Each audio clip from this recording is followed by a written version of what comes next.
I'm Lynn Prowse-Bishop, and this is the Virtual Business Show. I want to ask you a question. Are you quoting for jobs, or are you actually working? I've seen over the years a situation where potential clients will approach a VA for quotes by getting them to complete pieces of the job, have it returned, then say, yeah, thanks, but no thanks, and then not paying for the work that was just completed. Of course, this is a pretty canny way of getting your job completed for nothing. Approach enough virtual assistants for a quote, and voila, you get the whole thing done for nothing. So this show serves as a bit of a warning to VAs and to clients. If you're a VA, particularly getting started, there's a tendency to want to bend over backwards in order to get the work. But be careful. If you're asked to provide a quote by completing part of the task, you're actually doing a project, even if only part of one, not working out a quote, and as such, you're entitled to be paid for the work you've done. You must ensure that you understand the difference between quoting a project and doing the project, are clear on the client's requirements, ensure the client knows whether you're providing a quote or doing the work, ensure the client knows that if you're actually going to do the work, even a small piece of the work, that you'll be charging for it. Ensure you get a contract in place before completing any work, and don't return the job until the client has paid, or return it in a format that includes watermarks or is locked for editing or printing. Unfortunately, there's a tendency for newbies in particular to offer the first hour free or some other free incentive to attract clients. This can have the effect of encouraging some potential clients to exploit this to get their whole job done for free. Luckily, clients like this are few and far between, but you should be on the lookout. If you're a client who thinks that they can get work done this way, be aware that the industry is a tight-knit one. There are large numbers of forums globally, and we all talk to each other. In this digital world, it takes a split second for the word to get around. Besides, would you take your car to the mechanic and then ask them to give you a quote for completing a service, then walk away and say, yes, sorry, that's too much? You'd be unlikely to get your car back.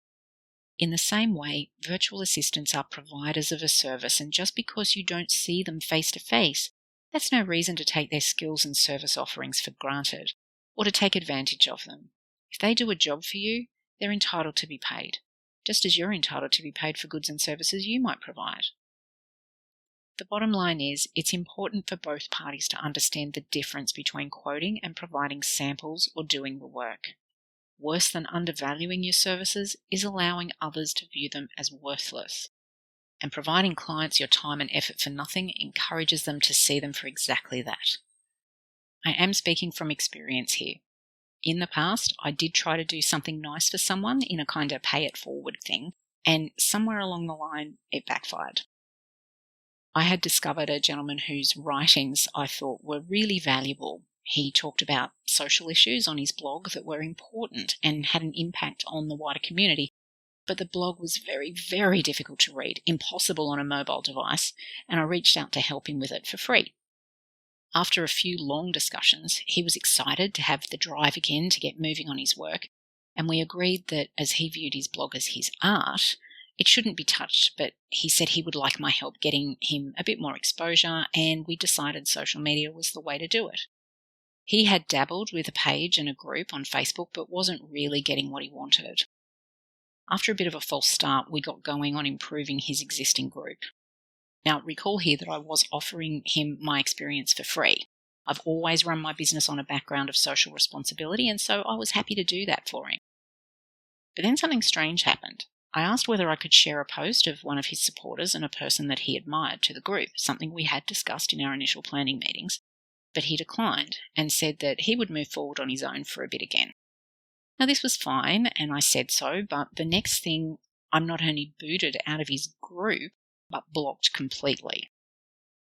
This was a real kind of head-scratching moment for me, and, perhaps it was an accident, but it highlighted to me one very, very important fact in business that I had completely forgotten. People place value on the price that you set for your services. I thought I was doing something nice for him by offering him my help for free. He, on the other hand, placed just that value on what he was given. 0, worthless. So be careful when you offer your services and expertise for free.